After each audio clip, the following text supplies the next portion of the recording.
Hi friends, today topic వచ్చేసి మన supreme court గురించి మనం తెలుసుకోవడం జరుగుతుంది. 124 అధికరణ నుండి 147వ అధికరణల వరకు సుప్రీంకోర్టు గురించి మనం తెలుసుకోవడం జరుగుతుంది. 124వ అధికరణ సుప్రీంకోర్టు ఏర్పాటు గురించి తెలియజేస్తుంది. రెగ్యులేటింగ్ చట్టాన్ని అనుసరించి 1774లోని కలకత్తాలోని సుప్రీంకోర్టుని ఏర్పాటు చేయడం జరిగింది. సుప్రీంకోర్టు యొక్క ప్రధాన న్యాయమూర్తిని రాష్ట్రపతి నియమించడం జరుగుతుంది. సుప్రీంకోర్టులోని న్యాయమూర్తుల సంఖ్యను భారత పార్లమెంటు నిర్ణయించడం జరుగుతుంది. అదేవిధంగా 125వ అధికరణ 125వ అధికరణ అనేది జీతభత్యాల గురించి తెలియజేయడం జరుగుతుంది. ప్రధాన న్యాయమూర్తి యొక్క జీతభత్యం వచ్చేసి నెలకి 2,80,000 వరకు ఉంటుంది. అదేవిధంగా సాధారణ న్యాయమూర్తికి అయితేనేమో 2,50,000 ఉండడం జరుగుతుంది.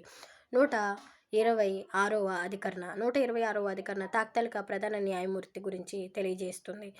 ప్రధాన న్యాయమూర్తి ఏదైనా అనివార్య కారణాల వల్ల విధులలో లేనప్పుడు తాత్కాలిక ప్రధాన న్యాయమూర్తిని ఎంచుకోవడం జరుగుతుంది. 127వ అధికరణ 127వ అధికరణ అనేది తాత్కాలిక న్యాయమూర్తి గురించి తెలియజేస్తుంది. ఈ తాత్కాలిక న్యాయమూర్తి అనే అతను 2 సంవత్సరాలకే ఉండడం జరుగుతుంది. 128వ అధికరణ రిటైర్డ్ న్యాయమూర్తుల గురించి తెలియజేస్తుంది. రిటైర్డ్ న్యాయమూర్తులు అంటే ఏంటి?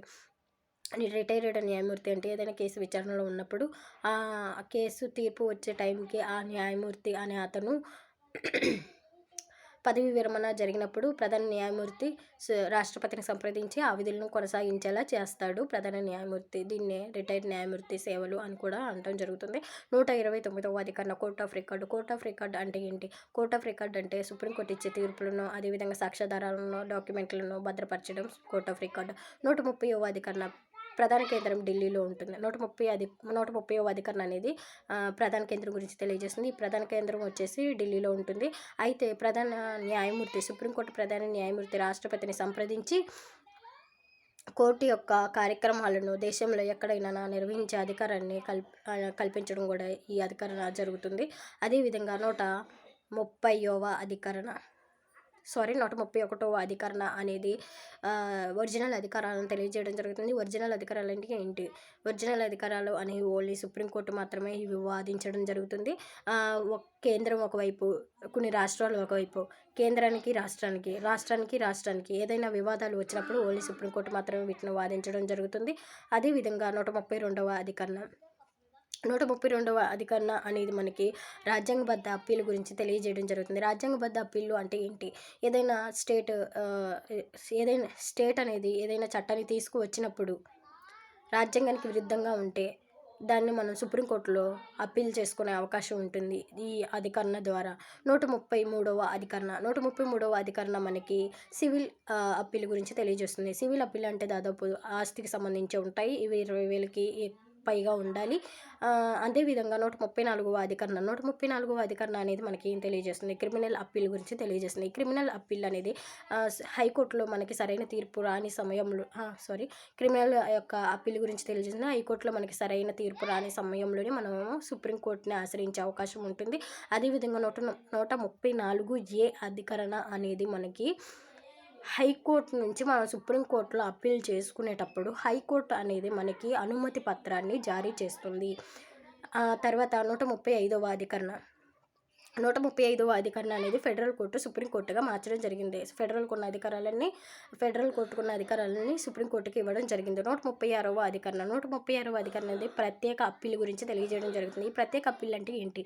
ఈ ప్రత్యేక అప్పీళ్ళు అంటే ఇప్పుడు సుప్రీంకోర్టులోని హైకోర్టు నుంచి అక్కడ సరైన తీర్పు నాకు రాలేదు అని సుప్రీంకోర్టుకి వస్తారు. అయితే హైకోర్టు వాళ్ళకి అనుమతి పత్రాన్ని జారీ చేయనప్పుడు సుప్రీంకోర్టులో ప్రత్యేక అప్పీల్ ద్వారా అప్పీల్ చేసుకునే అవకాశం ఉంది. అక్కడున్న స్క్రీనింగ్ కమిటీ అనేది పరిశీలించి ఇందులో న్యాయపరమైన అంశం ఉంది, ఇది సుప్రీంకోర్టులో తీసుకోవచ్చు అని నిర్ణయించడం జరుగుతుంది. నిర్ణయించకపోవచ్చు, దాని కేసును బట్టి ఉంటుంది. అదేవిధంగా 137వ అధికరణ అనేది మనకి న్యాయ సమీక్ష గురించి తెలియజేయడం జరుగుతుంది. ఈ న్యాయ సమీక్ష గురించి నేను తర్వాత క్లాస్లో ఇంకా డీటెయిల్గా చెప్తాను. న్యాయ సమీక్ష అంటే ఏంటంటే ఒక టైంలో వచ్చిన తీర్పు అనేది తర్వాత కాలంలో నూతనంగా ఇవ్వడం జరుగుతుంది. అంటే తీర్పు అనేది మార్పుగా అంటే నూతనంగా ఇవ్వడం జరుగుతుంది. దీన్ని న్యాయ సమీక్ష అంటారు. అంటే మళ్ళీ నూతనంగా తీర్పు ఇవ్వడము. అదేవిధంగా ఎనిమిదవ అధికరణ 138వ అధికరణ అనేది సుప్రీంకోర్టుకున్న అధికారాలను భారత పార్లమెంటు విస్తరింపజేయడం గురించి తెలియజేస్తుంది. 139వ అధికరణ అనేది రిట్లు జారీ చేస్తుంది. అంటే సుప్రీంకోర్టు రిట్లను జారీ చేస్తుంది. అంతేకాకుండా 139 అధికరణ అనేది మనకి హైకోర్టు అంటే హైకోర్టులో ఏదైనా కేసు విచారణలో ఉన్నప్పుడు అది తనకి సుప్రీంకోర్టుకి బదిలీ చేయించుకునే అవకాశం కూడా ఉన్నది. మద్రాసులోని యూనియన్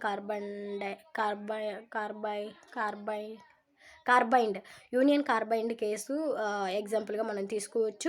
అదేవిధంగా 140వ అధికరణ 140వ అధికరణ అనేది మనకి సుప్రీంకోర్టు అనుబంధ అధికారాలను భారత పార్లమెంటు విస్తరింపచేస్తుంది. 141వ అధికరణ అనేది మనకి సుప్రీంకోర్టు ఇచ్చే తీర్పులు సలహాలను దిగువ న్యాయస్థానాలు కంపల్సరీగా పాటించాలి అని మనకి తెలియజేస్తుంది. 142వ అధికరణ అనేది కొలీజియం గురించి తెలియజేస్తుంది. కొలీజియం గురించి కూడా నేను తర్వాత క్లాస్లో చెప్తాను. కొలీజియం అదేవిధంగా దిగువ న్యాయస్థానాలు ఇచ్చే సలహాలను సూత్రాలను కంపల్సరీగా దిగువ న్యాయస్థానాలు పాటించాలి అని 142వ అధికరణ చెబుతుంది. 143వ అధికరణ అనేది